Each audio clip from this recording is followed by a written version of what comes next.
Uomini e merci in arrivo o in partenza, come in tutti i porti del mondo. Un capolinea di traffico marittimo che misura lo sviluppo agricolo e industriale di un paese. Qui il paese si chiama Angola e il porto Luanda. Da una parte l'Oceano Atlantico, dall'altra il continente africano. Luanda è una graziosa città, né troppo moderna né troppo antica, distesa sulle rive dell'Atlantico, con i suoi palazzi allineati lungo la bella Avenida Marginal, rinfrescata dalla brezza oceanica. Mai come in questi tempi si è tanto discusso e contestato un sistema, una politica come quella attuata dal Portogallo nelle sue vecchie colonie, oggi province d'oltremare. Nelle acque angolane un peschereccio può catturare anche 10 tonnellate di pesce al giorno. Allo sbarco il pescato è venduto 30 lire al chilo, per questo anche sui banchi è a buon mercato.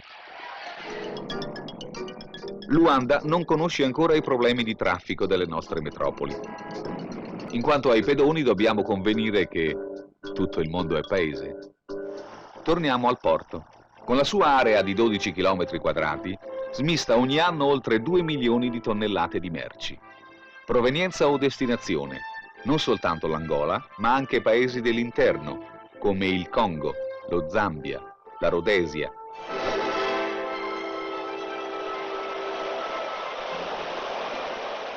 Imponenti centrali forniscono energia al paese. È un altro volto dell'Africa in cammino, di uno di quei paesi che aspirano a inserirsi nel grande dialogo dei popoli da pari a pari. Un difficile presente, forse, per chi vuole essere pronto ad assumersi quelle responsabilità che la storia gli vorrà affidare negli anni a venire. Grazie per aver guardato questo video. Continua a seguirci sul nostro canale.